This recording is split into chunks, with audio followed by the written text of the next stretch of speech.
In the late autumn of 1985, deep within the quiet, wooded expanse of Bear Brook State Park in Allenstown, New Hampshire, a chilling discovery shattered the calm.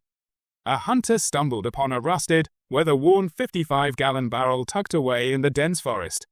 Inside lay the skeletal remains of an adult woman and a young girl, victims of brutal violence, their lives violently stolen by blunt force trauma to their heads. Over the years, this haunting scene became the first sinister piece of a mystery that would remain locked in shadow for decades, perplexing investigators and unsettling the community alike. This was not just another crime scene. It was the quiet birth of one of New Hampshire's darkest and most perplexing cold cases, the Bear Brook Murders. But while the physical evidence was locked away in barrels hidden beneath the forest canopy, the enigma of who these victims were, and who had mercilessly ended their lives, remained agonizingly out of reach. For years, their identities were lost to time, their true stories buried as deeply as their bodies, marked only by a simple headstone that bore the words, "Known only to God." The original investigation was fraught with challenges. The Allenstown Police Department was small and stretched thin, lacking the manpower and resources to pursue such a complex and grim case with the thoroughness it demanded. This scarcity of means was compounded by the grim coincidence that a high-profile homicide case had taken precedence in the region at the same time, the murder of Danny Paquette.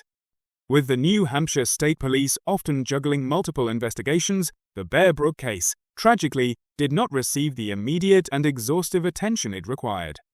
Even more haunting was the fact that just 300 feet from that first barrel lay a second, this one holding 2 more young child victims, which bafflingly remained undiscovered for a full 15 years. This oversight underscored the limitations and fragility of early cold case investigations, stretched resources, competing priorities, incomplete search protocols. Such factors combined to entrench the Bear Brook Murders in silence and mystery for so long. It was as if the forest itself conspired to keep its deadly secret hidden, muffling the cries of the victims and the desperate pleas for justice. Then, in the spring of 2000, everything changed. Trooper John Cody happened upon another barrel not far from the first, this time containing the remains of 2 more little girls, innocent lives extinguished by the same violent means. This grim discovery deepened the mystery, 4 victims now, linked not just by geography but by fate. Forensic examinations confirmed blunt force trauma as the cause for all, and all were believed to have died around the same dark window spanning the late 1970s to mid-1980s. DNA analysis years later added layers to this sobering puzzle. 3 of the victims, the adult woman and 2 of the girls, were related, indicating a family connection, while the 4th child remained a genetic outlier, unrelated to the others, an enigma wrapped within the broader tragedy. For decades, the Bear Brook case symbolized the worst of cold cases, unsolved, distant, overshadowed by time and the absence of leads. But it also became a harbinger of something new, an unexpected beacon in the evolution of forensic science and criminal investigation. At the heart of its eventual breakthrough was the revolutionary use of DNA genetic genealogy, a process that would not merely solve a local mystery, but would transform the very fabric of cold case investigations nationwide. By combining cutting-edge DNA technology with the dedication and expertise of both professionals and passionate citizens, the Bear Brook Murders case became the blueprint for how seemingly unsolvable crimes could finally be untangled. This approach involved a meticulous comparison of DNA from cold cases against publicly available genealogical databases. Investigators traced distant familial relationships, building detailed family trees, a detective work of genetic strands linking long-forgotten victims to living relatives and identifying unknown perpetrators. This technique had quietly been gaining ground, but Bear Brook was among the first cases to fully vindicate its potential, turning tragedy into resolution and silence into regained identity. Further deepening this groundbreaking effort was the involvement of citizen sleuths, everyday people armed with internet access, a thirst for truth, and an extraordinary level of persistence. These amateur genealogists, hobbyists, and researchers scoured forums, databases, and public records, complementing official investigations and creating a collaborative wave that brought fresh eyes and new leads to stagnant cases. Their contributions were vital, helping connect the dots technology revealed but did not yet complete. Together, the fusion of forensic innovation and community engagement eventually unraveled the shroud that had concealed the truth about the Bear Brook victims and the man who had committed these heinous acts. The case not only illuminated the lives and identities of the victims long known only as the Allenstown Four, but also revealed the sinister pattern of Terry Peder Rasmussen, a serial killer who moved with chameleon-like skill through aliases and states, evading justice for decades. The Bear Brook Murders case stands as a stark reminder of the darkness humanity can hide, but equally, it is a testament to the power of scientific progress and collective dedication to justice. What began in cold, silent woods with grim barrels has now reshaped forensic investigation, bridging the gap between mystery and truth, between loss and remembrance. It remains a landmark story, echoing far beyond New Hampshire, signaling a new era where cold cases no longer need languish in silence but can be illuminated by the shared light of innovation and hope. As we navigate this unfolding journey, we see how the Bear Brook Murders laid the groundwork for future breakthroughs, not only solving a decades-old puzzle but inspiring a movement that empowers both law enforcement and the public to reclaim forgotten voices from the shadows. This is the opening chapter of the Bear Brook story, a decades-long nightmare unveiled, setting the stage for all the revelations and reckonings to come. On a cold November day in 1985, a hunter wandering near Bear Brook State Park in Allenstown, New Hampshire, stumbled upon a discovery that would mark the beginning of one of the state's most haunting unsolved mysteries. Hidden in a rusted 55-gallon metal barrel lay the skeletal remains of two victims, an adult woman, estimated to be between 23 and 33 years old, and a young girl, believed to be between 5 and 11. The grim truth soon emerged. Both had died from blunt force trauma to the head, evidence of a brutal violence that chilled those who examined the scene. Yet, even as the horror of this find took root, the full extent of the tragedy remained veiled in silence, their identities unknown, their stories untold. For 2 years, these remains were interred beneath a stone marked simply, "Here lies the mortal remains, known only to God." The initial investigation was hampered from the start. The Allenstown Police Department was small, under-resourced, and ill-equipped to tackle a case of such grievous complexity. In a community ill-prepared for such darkness, officers had to enlist the help of local civilians merely to secure the crime scene. To compound their challenges, the discovery came on the heels of another high-profile homicide, the shooting death of Danny Paquette just the day before. This tragic coincidence stretched the already limited resources of the New Hampshire State Police to their breaking point, drawing detective attention and manpower away from Bear Brook to focus on the Paquette case. What should have been a comprehensive, urgent investigation was instead fractured, delayed, and, critically, incomplete. Despite searching the surrounding area, investigators failed to locate a second barrel, hidden only a few hundred feet away from the first. This oversight would remain a haunting blind spot for 15 long years. Early investigative measures, interviews, missing persons cross-checks, and local inquiries yielded no solid leads. The case slowly froze into a cold, silent enigma, its victims consigned to obscurity. It was not until May 9, 2000, that New Hampshire State Trooper John Cody made a grim and fateful find, another 55-gallon barrel, situated merely 300 feet from the original site, tucked away in the shadowy woods. Contained within were the remains of two more young girls, one estimated to be between 2 and 4 years old, the other between 1 and 3. Like the first victims, their lives were violently stolen by blunt force trauma. The discovery was devastating, a tragedy compounded. Now 4 victims were united by death, enshrouded in mystery, their identities yet to be unraveled, their connections unknown. Forensic science would later reveal a complex familial web that deepened the mystery. DNA testing in 2014 confirmed that 3 of the victims, the adult woman and the oldest and youngest girls, shared maternal lineage. They were likely closely related, a mother, her daughters, or perhaps an aunt among them. Yet, the middle child from the second barrel was a stranger by blood, biologically unrelated to the others in the barrels. This revelation suggested a complicated and chilling narrative, hinting at hidden relationships and untold stories, and made the case even more intricate for the investigators tasked with uncovering the truth. This section of the Bear Brook saga exposes the brutal origins of the investigation, marked by grim discoveries, stretched police resources, and tragic missed opportunities. The challenges faced by the small local force, a force shadowed by competing crimes and limited capacity, illustrate the real-world difficulties in investigating such horrific crimes, especially within rural settings. The failure to find the second barrel for a decade and a half is not just a footnote but a window into the imperfections of early cold case management and investigation protocols. It paints a picture of a justice system overwhelmed and constrained, where fading memories and lost evidence conspire to keep victims anonymous. Yet, beneath these setbacks lies a core of resilience and the beginning of a story that would eventually harness new technologies and tireless determination to fight back against the silence. The initial discoveries, harrowing as they were, set the stage for decades of painstaking work to bring names, not just numbers, back to these victims and to unravel the terrible truth of the Bear Brook murders. As we move forward in this narrative, we will explore who these victims were, the man responsible for their deaths, and how modern science and relentless human endeavor reshaped an investigation once deemed unsolvable. But for now, we bear witness to these first, chilling revelations, the raw and tragic beginnings of the Bear Brook case, where silence reigned for too long and justice was still out of reach. When we say the Allenstown Four, we are speaking not just of victims, but of lives, full, complex, and tragically cut short.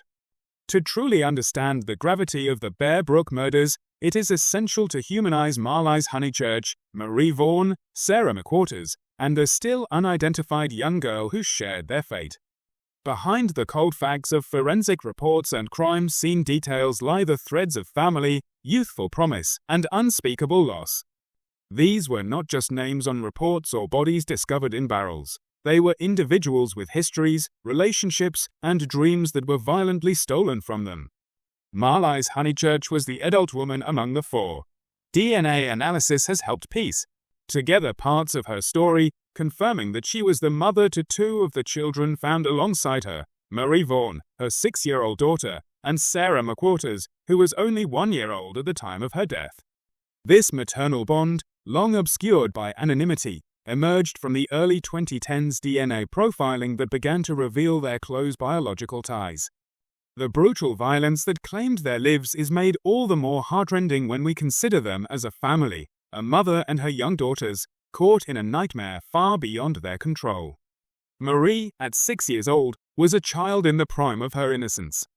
Too young to fully grasp the complexities of the world, she should have been enjoying the simple joys of childhood, school, friends, play. Instead, she met a violent end. Sarah, even younger, represented the very beginning of her life, not yet having had the chance to make her mark or experience the milestones that define growing up. To speak of these two children individually pushes us beyond abstraction and forces us to confront the incomprehensible loss of hope and potential. The fourth victim, a young girl estimated to be between 2 and 4 years old, has defied identification despite rigorous forensic investigation. DNA evidence later confirmed that unlike Marlyse, Marie, and Sarah, this child was not biologically related to the group's matriarchal lineage but was in fact the biological daughter of the murderer, Terry Peder Rasmussen. Her presence among the others paints a chilling portrait of the killer's insidious reach. He was not merely a stranger, but a man who murdered his own child, whose name remains unknown. Forensic experts noted distinct features, fine brown hair, slightly wavy, and a distinctive overbite that provide clues to her identity, yet definitive answers remain beyond reach. Her tragic anonymity serves as a haunting reminder of the limits of science amidst such darkness. Beyond their biological connections, Marlyse, Marie, and Sarah came from troubled and fragmented circumstances long before their disappearance. They had vanished from La Punta, California, around Thanksgiving 1978, after Marlyse had a strained encounter with her family. Investigators believe that it was at this moment, perhaps in desperation or under threat, that she left with Rasmussen, oblivious that it was a step towards a timeless silence. For years, their absence was a mystery, a series of disappearances with no closure. The pain borne by families left behind lingered quietly while the case remained unsolved. The DNA evidence that would later connect these individuals back to their names transformed faceless victims into beloved family members once again. The violence that ended the lives of the Allenstown Four was as brutal as it was senseless. Forensic examinations revealed multiple instances of blunt force trauma inflicted upon Marlyse and the children. The choice of such a violent, intimate method underscores a terrifying portrait of the killer's rage and cruelty. These were not random acts but calculated and vicious crimes aimed at erasing them, at silencing their existence forever. That this violence extended to a child so young evokes profound sorrow and a stark sense of injustice. Yet, in profiling these victims, we evolve the narrative from statistics to spirit.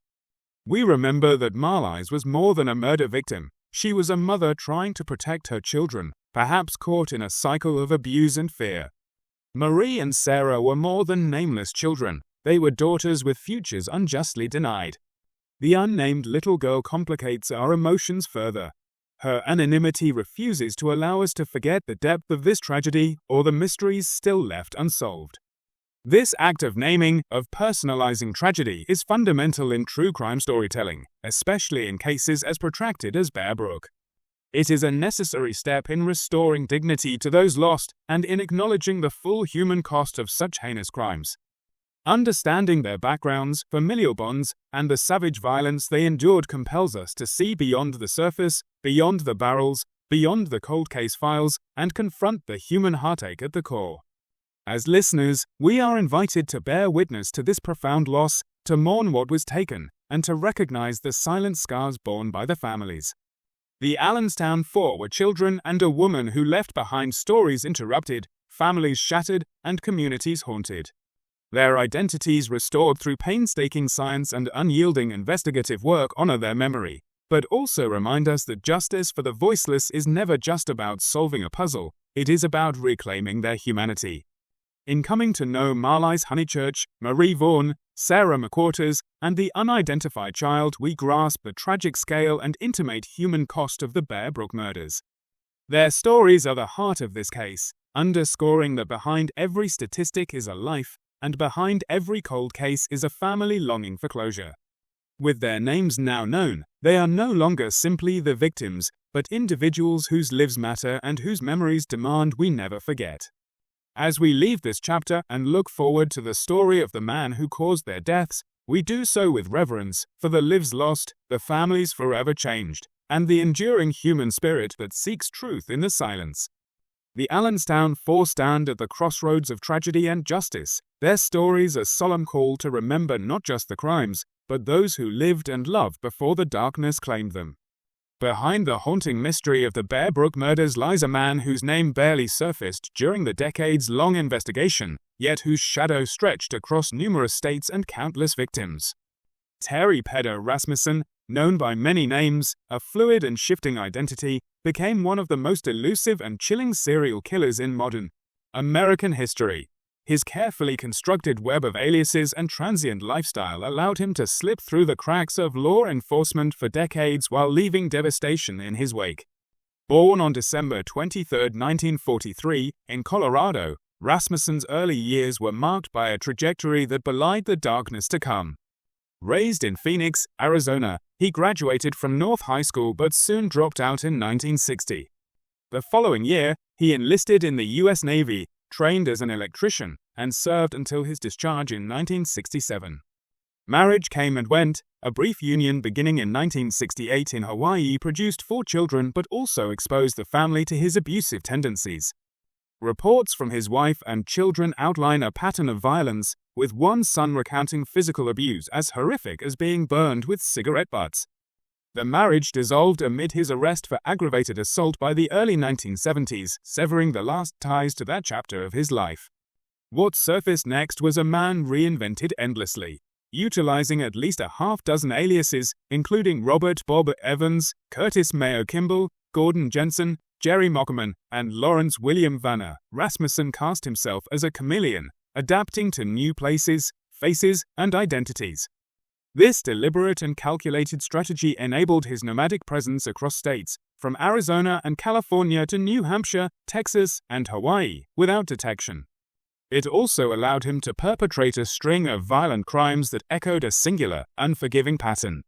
This pattern was marked by a predatory focus on vulnerable single mothers and their children. Rasmussen often stepped into their lives presenting himself as a struggling, sympathetic single father, ingratiating himself to the women and earning their trust. Once inside their lives, he wielded terrifying control. Children under his care suffered abuse behind closed doors, and when they reached an age where they might expose him or resist, he resorted to murder. This grim cycle binds together the many victims attributed to him, including the woman and children found in the Bear Brook barrels. The Bear Brook victims, Marlyse Honeychurch, her daughters Vaughn and Sarah McWaters, and an unidentified child, were last seen in La Punta, California, around Thanksgiving 1978, accompanying Rasmussen after conflicts with family members. But this was far from an isolated tragedy. Earlier, in the early 1980s in New Hampshire, Rasmussen dated Denise Bodan, who vanished with her infant daughter after Thanksgiving 1981. While Denise's body was never recovered, it is widely believed Rasmussen killed her in California. He went on to keep custody of Denise's daughter, Lisa, raising her under false pretenses and multiple aliases. The deception extended through arrests for driving under the influence and child endangerment, abandonment of Lisa, and eventual incarceration under other names. Rasmussen's ability to manipulate and evade is staggering. Even in the face of arrests, driving a stolen vehicle, child abandonment charges, and other crimes, he managed to slip through legal nets by changing names, relocating swiftly, or absconding upon release. As Lawrence William Vanner, he married Yoon Jun in 2001, only for her to disappear the following year. Her body was later found hidden within their home, sealed in cat litter and bearing signs of blunt force trauma, mirroring the homicidal methods seen elsewhere. Rasmussen's arrest came in 2002, and he was convicted in 2003. He died in prison in 2010, never fully unmasked as the figure behind decades of suffering. What makes Rasmussen a true horror is not just the brutality but the cold calculation of his chameleon-like existence. His ever-changing identities weren't mere quirks but weapons, tools to disorient those who sought justice and to keep his victims vulnerable and isolated. His list of aliases reads like a fragmented mirror of a fractured mind designed to stay perpetually one step ahead. Each name carried a new mask, allowing him to insert himself into unfamiliar communities, gain trust anew, and commit his crimes before moving on. Investigators pieced together this tangled skein over years, revealing not only his proximity to the Bear Brook victims but also linking him to other unsolved cases and disappearances scattered across the country. The tragedy of the Bear Brook victims, once known only as the Allenstown Four, took a human shape through modern forensic efforts linking them to Rasmussen. His biological paternity of the unidentified child found in Bear Brook was confirmed via DNA, cementing the horrifying connection.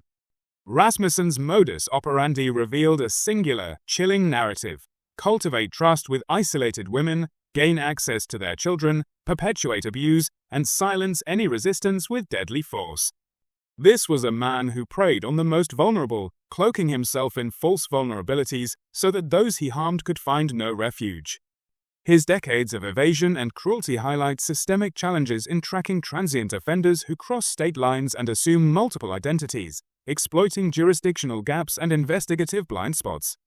Yet, Terry Peder Rasmussen's story, and by extension, the stories of those he destroyed, finally broke through the silence. The complexity of his identity web, initially a barrier to justice, became a key piece of the puzzle as forensic genealogy exposed the links that aliases and geographic leaps could no longer conceal. His narrative forces a reckoning, how one man's shifting identity hid a trail of heartbreak spanning decades, multiple states, and countless lives irrevocably altered. As we reflect on Rasmussen's toxic legacy, we glimpse the dark heart of a killer whose persona was as mutable as the shadows he lived within. The horror lies not only in the brutality of his crimes but in the insidiousness of his disguise, a predator veiled by deception, whose ability to blend in delayed justice for far too long. Understanding this chameleon killer is vital to comprehending the magnitude of the Bear Brook case and the relentless pursuit it ignited to bring light to those consumed by his darkness. This chapter in the saga closes with the grim truth fully illuminated: that Terry Peder Rasmussen was the central figure behind these murders, his lethal pattern recurring with terrifying precision. It sets the stage for how science and resolve would eventually outmaneuver his decades of deceit, turning his fractured identity against him and honoring the victims silenced for so long. As we move forward, the focus turns to the forensic breakthroughs and the dedicated efforts that would finally unveil the full story behind the barrels in Bear Brook. In the realm of cold cases, few breakthroughs have been as transformative and groundbreaking as the application of forensic genetic genealogy. The Bear Brook Murders case stands as a pivotal chapter in true crime history, illustrating how the union of cutting-edge DNA technology and meticulous genealogical research can unravel mysteries once thought unsolvable. This is the story of how fragmented genetic code from long-buried victims and abandoned children would become the key that unlocked identities lost to time and exposed a killer hiding behind countless aliases. For decades, the 4 victims discovered in barrels at Bear Brook State Park in New Hampshire were enigmas, known only to the earth that held their remains and the investigators who struggled to piece together their stories. Traditional forensic methods could only take the investigation so far, constrained by the limits of the era's science and buried by the noise of competing cases. But then the tide began to turn, propelled by an innovative approach, comparing DNA extracted from the victims not just within law enforcement databases, but against public genealogical repositories like GEDmatch. This revolutionary process of forensic genetic genealogy harnessed a resource once used primarily for ancestry and family history research, a vast trove of genetic data voluntarily shared by everyday individuals seeking their roots. Investigators collaborated with expert genealogists, both professional and amateur, to sift through this genetic goldmine. By identifying distant relatives and constructing sprawling family trees, they could trace the lineage of these unidentified dead back to living kin, confirming identities that had long been lost in shadow. Central to this unprecedented success was Barbara Ray Venter, a genetic genealogy pioneer whose expertise played a crucial role in connecting the dots. With precision and patience, Ray Venter mapped out Terry Peder Rasmussen's hidden family web by analyzing DNA obtained from his children and linking it to the genetic profiles found in public databases. This breakthrough came in August 2017, definitively revealing that the elusive Robert Evans was in fact Rasmussen, chameleon-like serial killer who had eluded justice for decades. The victim identifications followed a similar path. In October 2018, Rebecca Heath, a librarian and devoted amateur genealogist, uncovered a clue that would prove vital: an online post from 1999 by Sarah McWaters' younger half-brother, searching for his sister. Heath's connections between these scattered fragments of information and the Bear Brook victims' DNA evidence led to a formal confirmation. Marlyse Honeychurch and her 2 daughters, Vaughn and Sarah McWaters, were among the remains.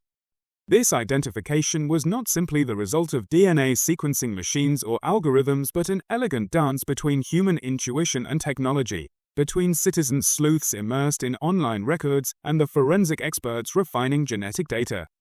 This case marked the first time that forensic genetic genealogy had been successfully applied to identify a criminal suspect and solve a cold case that had remained frozen for decades. It set a precedent that forever altered the landscape of criminal investigations, a powerful new tool that law enforcement agencies around the world would begin to adopt. No longer would forgotten victims remain nameless or killers remain faceless simply because traditional investigative avenues ran cold. However, this powerful new frontier also opened complex debates about privacy and consent. The genetic information used was often uploaded to public databases without full awareness that law enforcement might one day scrutinize it for criminal leads.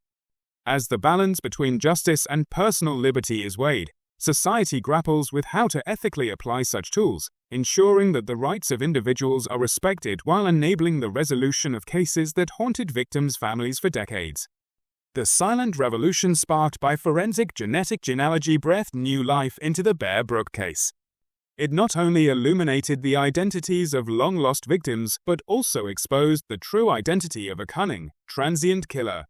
The once cold and dormant evidence of DNA markers transformed into a blazing beacon guiding investigators to truth, and in doing so, transformed a dark chapter in New Hampshire's history into a story of scientific triumph and relentless human resolve. As this narrative unfolds, it becomes clear that the union of technology and tenacity holds the key to solving cold cases worldwide. The Bear Brook case exemplifies that within the strands of DNA lie stories waiting to be told, of lives stolen, names forgotten, and justice delayed but not denied. This moment in forensic history is a turning point where the shadows of silence are pierced by the light of genetic genealogy, forever changing how we confront and conquer the cold mysteries of the past, paving the way for closure, healing, and hope. In the shadows of cold cases, where official channels often stall, a new breed of investigators has emerged, amateur sleuths and online communities, driven by curiosity, compassion, and an unyielding quest for justice. Behind the scenes, away from flashing cameras and courtroom drama, these unsung heroes devote countless hours piecing together clues, bridging gaps in knowledge, and invigorating stagnant investigations with fresh insight and determination. Their efforts, often conducted from behind computer screens or in quiet town libraries, have become an indispensable element in solving some of the most perplexing mysteries, none more compelling than the Bear Brook murders. At the heart of this citizen-led renaissance of cold case investigation stands Rebecca Heath, a librarian and amateur genealogist whose diligent research dramatically shifted the course of the Bear Brook case. In her quiet way, Heath combs through genealogy databases and online posts until she stumbled upon a critical lead, a 1999 message on Ancestry.com written by Sarah McWaters' younger half-brother, who was desperately searching for her. This seemingly innocuous post became the key to unlocking the identities of 3 of the victims long buried in silence. Heath's meticulous cross-referencing confirmed that the ages of the 3 maternally related females matched those of Marlyse Honeychurch and her daughters, Marie Vaughn and Sarah McWaters, who had disappeared decades earlier in La Puente, California. Her discovery was not just a fact-finding mission, but an act of profound empathy and resolve that ultimately led to official confirmation of the victims' identities. This breakthrough underscored a vital truth. Technology and databases are powerful tools, but it is the perseverance and insight of dedicated individuals that breathe life into cold cases. But Heath's contribution was far from an isolated incident. Around the same time, Rhonda Randall, a social worker with a passion for genealogical research, along with her brother Scott Maxwell, undertook a thorough and hands-on inquiry into the Bear Brook mystery. Their approach went beyond digital databases. It embodied boots-on-the-ground detective work. In 2011, they visited the actual crime scene, painstakingly absorbing the geography and surroundings as though they were detectives themselves. They sifted through thousands of pages of documentation, piecing together historical records and scrutinizing community archives. Their efforts extended to canvassing the nearby trailer park residents who had lived there between 1977 and 1985, a crucial period surrounding the victims' disappearances and deaths. These interviews fleshed out the social context that official investigations had barely touched, uncovering nuances and details that could have slipped through cracks in more strained law enforcement efforts. Randall and Maxwell's commitment further manifested in actively circulating flyers to raise awareness and prompting discussions with retired law enforcement officials who might hold forgotten insights. Even their physical searches in the woods and surrounding areas exemplified a tireless hands-on dedication to uncovering truth. By maintaining a relentless spotlight on the case, they sustained public interest and ensured the Bear Brook murders remained part of the communal consciousness long after initial headlines faded. Their work, combining fieldwork, archival research, and community interaction, exemplified how citizen sleuths augment traditional investigative roles with passion and persistence.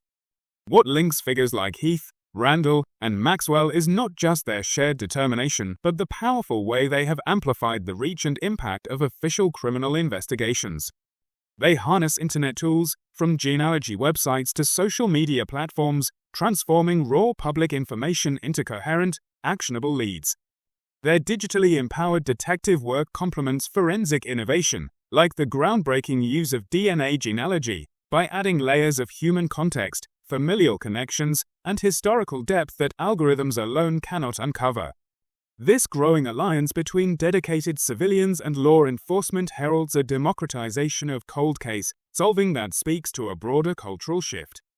Long gone are the days when solving complex murders depended solely on the resources of police departments and governmental agencies. Today, citizen investigators and online communities wield a collective power that can accelerate breakthroughs and maintain investigative momentum during prolonged periods of official silence. Their contributions challenge the traditional boundaries of policing, forging a collaborative model where the public moves from passive witness to active participant. The Bear Brook Murders case stands as a profound example of this transformation. While forensic professionals led the way in utilizing genetic genealogy to unveil the killer's identity and victims' names, it was the relentless, on-the-ground persistence and computer-assisted research of amateur sleuths that built bridges linking disconnected pieces of the puzzle. This synergy has reshaped how cold cases are approached and resolved, revealing that the pursuit of justice can no longer rely solely on institutional resources but thrives on community engagement, transparency, and shared purpose. As this partnership between citizen sleuths and law enforcement continues to evolve, it inspires hope not only for the Bear Brook victims but for countless others whose cases remain frozen in ambiguity. It tells us that the truth is often safeguarded by a coalition of voices, and that justice is a collective endeavor, one that thrives in the quiet determination of those whom history has previously overlooked. Every lead generated by a concerned community member, every genealogical connection uncovered from distant databases, and every story pursued in a local library serves as a testament to the power of ordinary people who refuse to let darkness claim the names and stories of the forgotten. This spirit of democratic investigation not only breathes life into cold cases but fundamentally changes the criminal justice landscape. It reminds us that behind every unsolved mystery are individuals and families longing for answers that emerge not from solitary efforts but from a mosaic of collective action. The Bear Brook case exemplifies this shift, a haunting tragedy transformed by a web of dedicated amateur genealogists, librarians, social workers, and online communities, all united in their unwavering commitment to illuminating shadows with truth. As we move forward in this story, the legacy of these unsung heroes endures. Their quiet exertion ripple outward, proving that sometimes the most consequential breakthroughs come not from the halls of power, but from the relentless curiosity and compassion of everyday people. Their work is a solemn reminder that justice is not an institution's solitary burden but a shared mission, one that honors the dignity of the victims and gives voice to the silent shadows left behind. In the midst of groundbreaking revelations and long-awaited identifications, one haunting mystery endures in the Bear Brook case, the identity of Terry Rasmussen's biological daughter. This young child, found among the tragic victims, remains unnamed, her past as shadowed and elusive as the crimes themselves. Despite the painstaking work that has brought clarity to much of this dark narrative, she stands as a poignant reminder that some shadows persist, refusing to yield fully to even the most advanced forensic technology. This child, estimated to have been between 2 and 4 years old at the time of her death, carries with her a subtle but distinct forensic portrait. She had fine, brown, slightly wavy hair, a delicate trait that whispers of a specific heritage. An overbite, a small but telling physical detail, would have set her appearance apart to those who might have seen her in life. Forensic evidence places her origins in the northern reaches of the United States, areas such as northern New Hampshire, northern Vermont, or perhaps upstate New York.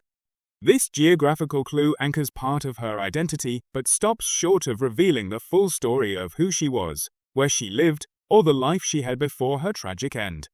The efforts to identify this child have been relentless and inventive. New facial renderings have been crafted, released as recently as February 2020, with the hope that someone, somewhere, might recognize her features. These portraits are not just artistic reconstructions. They are acts of hope, bridges between the silent past and a future where her name may finally be spoken aloud. Genetic investigations have traced her ancestry further, leading to unexpected geographical ties. In 2021, researchers found that her mother's relatives likely hail from Pearl River County, Mississippi. By 2022, through genealogical detective work, there was an indication that her maternal line traces back to Thomas Deadhorse Mitchell, born in 1836, her fifth or sixth great-grandfather. Such deep-rooted ancestry highlights not only the complexity of her genetic background, but also the expansive nature of genealogical research needed to solve such cold cases. Adding to the poignancy, Andrea Stiers, Rasmussen's daughter from his first marriage, has shared her own memories and beliefs that she may have encountered this unidentified child as a young toddler. Stiers recalls the child being half Asian, a detail that may further refine understanding of the child's heritage and help focus investigative efforts. These personal recollections offer vital human context to what otherwise might appear as mere genetic data points or anonymous forensic findings.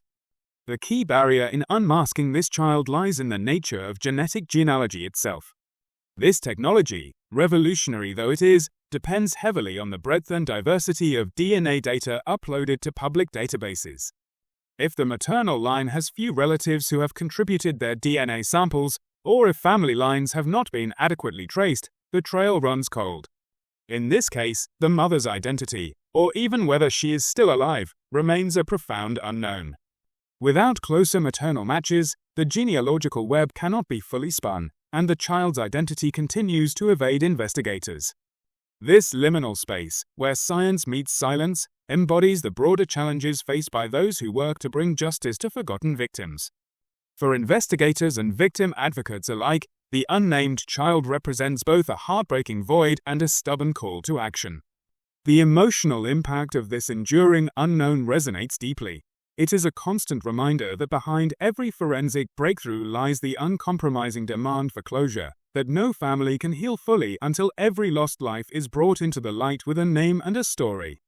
Through ongoing efforts, the investigation seeks not merely to close a case file, but to restore dignity and identity to a young life stolen too soon. The pursuit persists across databases, genealogical records, and histories, fueled by both scientific progress and an unyielding human commitment. Each new lead, each genetic thread followed, carries the hope that one day this daughter too will be known by name, her story no longer a shadow but a clear, indelible presence in the annals of justice. This chapter of the Bear Brook saga powerfully illustrates the intersection of technological prowess and human empathy. It underscores that while science has unveiled much, identifying victims, revealing patterns, and exposing killers, some mysteries remain stubbornly incomplete. These lingering shadows challenge us to accept that justice is not only about solving crimes, but also about honoring every victim's right to be remembered fully. As we contemplate the unidentified daughter's place in this chilling story, we are reminded that the quest for complete closure is ongoing. It bridges past and present, technology and tenacity, silence and voice. And in that pursuit lies the true heart of forensic investigation, the hope that even the deepest shadows may someday be illuminated, and every lost child can finally come home. The resolution of the Bear Brook murders did more than finally bring names to long-silent victims and unmask a man who had concealed his crimes for decades. It sparked the dawn of a transformative era in cold case investigations. What began as a meticulous search through forested hills in New Hampshire evolved into a groundbreaking convergence of forensic science, media storytelling, and grassroots activism that has since revolutionized how justice is pursued in unresolved crimes across the United States. At the heart of this transformation lies the power of genetic genealogy, a cutting-edge methodology that combines traditional DNA analysis with public genealogical databases. The Bear Brook case was among the first to demonstrate this tool could crack open seemingly impenetrable cold cases, providing leads and confirmations that decades of traditional investigative work had never unearthed. By identifying distant relatives of victims and suspects through shared DNA signatures, investigators could reconstruct sprawling family trees, pinpointing identities and linking perpetrators with previously anonymous victims. This complex and patient process, once seen as the domain of hobbyists and genealogical enthusiasts, became a cornerstone technique forged in the heat of the Bear Brook investigation. The Bear Brook case's success sent ripples through law enforcement agencies nationwide, prompting many to adopt genetic genealogy as a standard investigative aid. This tool has since been used not only to solve cold cases like this one, but also to exonerate individuals wrongfully convicted, sparking a broader reappraisal of the criminal justice system's reliance on DNA evidence. No longer was DNA simply for confirming a suspect's guilt. It became a means of seeking truth in all its complexity, sometimes confirming innocence where none was previously considered. Integral to the case's public profile and enduring impact was the Bear Brook podcast, produced by New Hampshire Public Radio and hosted by journalist Jason Moon. The podcast did more than recount chilling details. It humanized the victims, illuminated the painstaking investigative work, and brought the obscure tragedy into thousands of homes, capturing public imagination and sustaining pressure on authorities to follow every lead. Garnering millions of downloads and inspiring a primetime special on ABC News, the podcast exemplified how true crime media could drive real-life change, transforming passive listeners into active participants who maintained the momentum of public interest, often generating new tips and insights. The storytelling did not merely inform. It amplified voices long unheard and kept the investigation vibrant in the public consciousness. The narrative arc of Bear Brook also underscored how media attention can intersect with justice work in unexpected ways, as seen in the podcast's second season focus on the case of Jason Carroll. Carroll, serving over 3 decades in prison for a murder conviction long questioned, benefited from renewed scrutiny fueled in part by the public's appetite for truth kindled by the podcast. Evidence thought lost was rediscovered, and DNA testing was ordered, steps that could eventually lead to overturning Carroll's conviction. Here, the legacy of Bear Brook merges the promise of forensic innovation with advocacy and the pursuit of exoneration, illustrating the double-edged potential of science to both convict the guilty and free the innocent. In this light, Bear Brook is not simply a closed chapter in one community's painful history. It stands as a herald of a forensic renaissance where science, media, and community converge. The case exemplifies a new paradigm where cold cases are no longer resigned to oblivion but are viewed through the hopeful lens of technology-enabled resolution. It reflects a world where citizen genealogists, dedicated journalists, and tenacious law enforcement coalesce, each essential in weaving together the threads of memory, identity, and justice. Thus, Bear Brook's legacy stretches far beyond the barrels in that New Hampshire forest. It marks the beginning of an era that recognizes the voices of the voiceless, where every silent shadow holds a name and every long unsolved mystery is a call to action. As forensic tools evolve, as media continues to engage the public conscience, and as communities refuse to forget, this new age of cold case investigation offers renewed promise that even the darkest stories can find light. The Bear Brook Murders case stands as a profound testament to the enduring power of forensic science and the unwavering dedication of those who seek justice for the silent victims beneath the surface of long-forgotten crimes. This is a story woven with tragedy and perseverance, where heartbreak and hope intertwine in equal measure. At its heart are 4 lives stolen, once known only as the Allenstown Four, whose true names and stories remained lost in the shadows for decades. When in 2017 investigators finally identified serial killer Terry Peder Rasmussen as the perpetrator, it was an important breakthrough. Yet, it was just the beginning of a painstaking journey not only to hold a culprit to account but to restore names, identities, and dignity to the victims.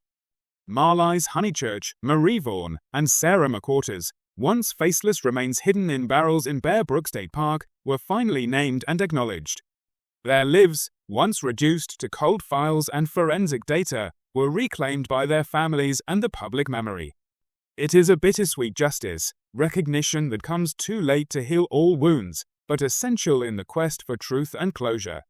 Yet even as we mark this significant step forward, story is not complete. Rasmussen's 4th victim, his biological daughter, remains unidentified. Her name, her origins, and her story linger as an open chapter, a painful reminder that some questions still demand answers. Despite the transformative advances in forensic genetic genealogy and the tireless efforts of investigators and citizen sleuths, some shadows remain too dense, some connections elusive. But the continued mission to identify her signals an unyielding commitment, an affirmation that no victim, no matter how long forgotten, is beyond the reach of justice. Reflecting on the Bear Brook case invites us to consider the evolving nature of forensic science itself. Once limited by resources, jurisdictional silos, and technological constraints, modern investigations now harness revolutionary tools like DNA genealogy. These techniques do more than solve crimes, they illuminate the lives behind the evidence, bridging the gap between anonymity and identity. The Bear Brook investigation became a blueprint, a pioneering example where technology combined with dogged human determination and community collaboration shattered the barriers that so often confine cold cases to the past. Moreover, this case underscores the power of collective perseverance. From dedicated forensic experts to passionate amateur genealogists, librarians, and online communities, the path to justice was never walked alone. It was a mosaic of efforts, each piece vital, from Barbara Ray Venter's expert genetic mapping, to Rebecca Heath's genealogical sleuthing, to the grassroots advocacy of Rhonda Randall and Scott Maxwell. Their stories tell us that justice is not solely the domain of law enforcement. It is a shared responsibility and a collective endeavor. Each name restored from darkness, each voice returned to silence, represents a step forward in that pursuit. It is a step that honors not only the victims of the Bear Brook murders but countless others whose stories remain untold. It is a call to remember that behind every number or headline is a living, breathing person who deserves to be known, remembered, and mourned.